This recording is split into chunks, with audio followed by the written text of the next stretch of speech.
இன்றைக்கி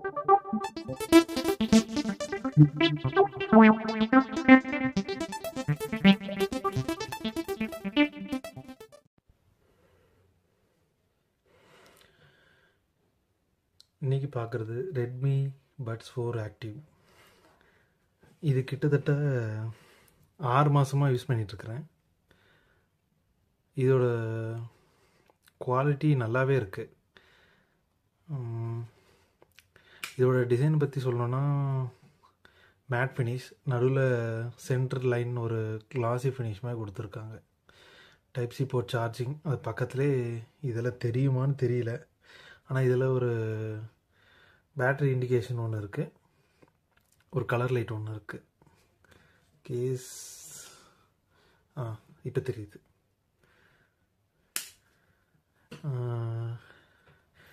6 மாதம் 7 மாதம் யூஸ் பண்ணியும் இதோட கேஸ் வந்து அவ்வளோவா ஸ்க்ராட்ச் இல்லை. கேமராவில் தெரியுதான்னு தெரியல, ஆனால் அந்தளவுக்கு லைட் வெளியே பார்த்தா தெரியல. ஆனால் லைட்டோட ஷைனிங்கில் அங்கங்கே கொஞ்சம் ஸ்க்ராச்சஸ் இருக்கிறது தெரியுது. பெருசாக எதுவும் டீப் ஸ்க்ராச்சஸ் மாதிரி எதுவும் உள்ளலை. ரொம்ப காம்பேக்டாக இருக்குது. ரொம்ப சின்ன பேக்கெட்டாக இருந்தாலும் அதுக்குள்ளேயும் ஈஸியாக வைக்க முடியுது. ரொம்ப சைஸ் சின்னது. ஒரு சில பாசிட்டிவ்ஸ் இருந்தாலும் நிறைய நெகட்டிவ்ஸும் இருக்குது. ஃபஸ்ட்டு இதோட சவுண்ட் குவாலிட்டி பற்றி சொல்லணுன்னா, ரெட்மி சொன்ன மாதிரி ரொம்ப பேஸ் ஜாஸ்தி, பேஸ் பூஸ்டர் ட்ரைவ்ஸ் யூஸ் பண்ணியிருக்கேன்னு சொல்லியிருக்காங்க. அதே மாதிரி ரொம்ப ஜாஸ்தியான பேஸ் ரீஜியனில் பேஸ் இருக்குது, ஆனால் அது ரொம்ப நல்ல பேஸுன்னு சொல்ல முடியாது, ரொம்ப மோசமான பேஸுன்னு சொல்ல முடியாது. ஆனால் பேஸ் வந்து எல்லா ரீஜன்லேயுமே மிக்ஸ் ஆகிருக்கு. பேஸ் வந்து ரொம்ப ப்ளோட்டடாக இருக்குது. பேஸ் ரீஜன்லேயும் பேஸ் இருக்குது, மிட் ரீஜன்லேயும் பேஸ் வந்து மிக்ஸ் ஆகியிருக்கு, ட்ரிபிள் ரீஜன்லேயும் பேஸ் வந்து மிக்ஸ் ஆகிருக்கு. இது எந்த மாதிரி இடத்துல யூஸ் ஆகும் அப்படின்னு சொல்லலான்னா,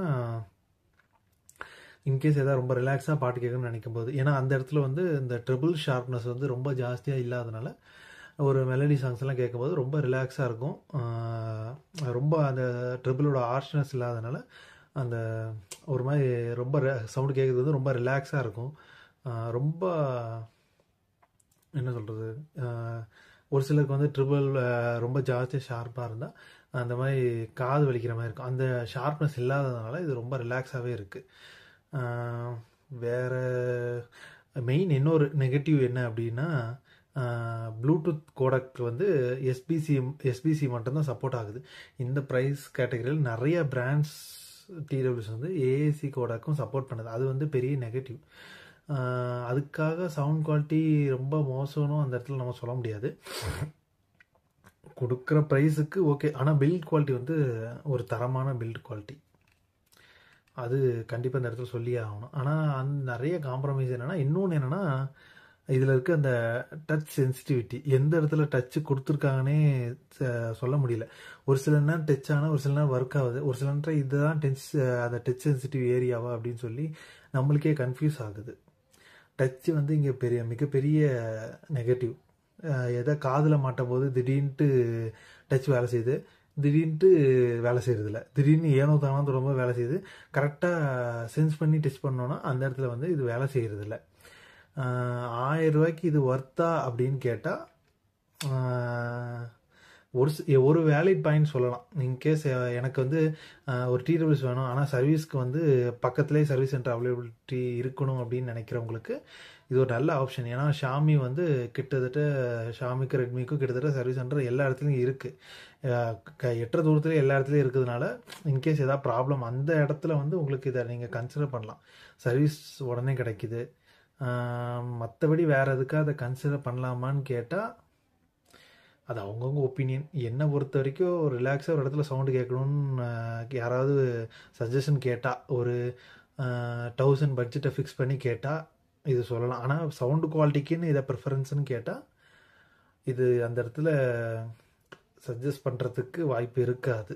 என்னோடய சஜஷன் வேறு நிறைய டிடபிள்யூஸ் இருக்குது, ஆனால் அந்த இடத்துல இது வராது. ஓகே வாங்கலான்னா அதுக்கும் வேண்டானும் சொல்ல முடியாது. ஏன்னா இந்த ரிலாக்ஸாக சாங் கேட்கணும்னு நினைக்கிறவங்க அந்த மாதிரி இடத்துல ஓகே. இன்னொன்று ஃபிட்டிங் பற்றி அப்படின்னு சொல்லணுன்னா, இந்த இந்த காதில் மாட்டும்போது இந்த இயர் டிப்ஸ் தான் காதில் போய் பிடிச்சிட்டு உட்கார்ற மாதிரி இருக்குது. இந்த பட்ஸ் வந்து ஒரு உண்மையாலே நல்லா ஃபிட் தான். காதுலேருந்து ஆட்டும் போது தலை நம்ம காதில் மாட்டிட்டு தலையை ஆட்டி இல்லை ஏதாவது ரன்னிங் போகும்போது கீழே விழலை. ஆனால் வந்து ஒரு பயம் இருக்குது. இந்த இயர் டிப்ஸில் தான் காது போய் மாட்டிட்டு உட்காருது. இந்த பகுதி வந்து இந்த காதில் ஃபிட்டுக்கு உட்காரவே மாட்டேங்குது. அதனால ஒருவேளை கீழே விழுந்துருமோன்ற பயம் வந்து எப்பயுமே இருக்குது. அது ஃபிட்லேயும் ஒரு சின்ன இஷ்யூ இருக்குது. மற்றபடி பில்டு குவாலிட்டியும் குறை சொல்ல முடியாது. ஆஃப்டர் சேல்ஸ் சர்வீஸையும் நம்ம குறை சொல்ல முடியாது.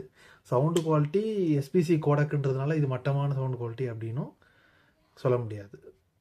Sound okay, after sales service அதுவும் ஓகே, பில்டு குவாலிட்டி ஓகே. இது 3 காரணத்தை கன்சிடர் பண்ணி எனக்கு எஸ்பிசி கோடக் மட்டும் போதும், எனக்கு அந்த ஆடியோ இருக்குது, அதில் இருக்க ஆடியோ குவாலிட்டி போதும்னு நினைக்கிறவங்க இதை தாராளமாக கன்சிடர் பண்ணலாம்.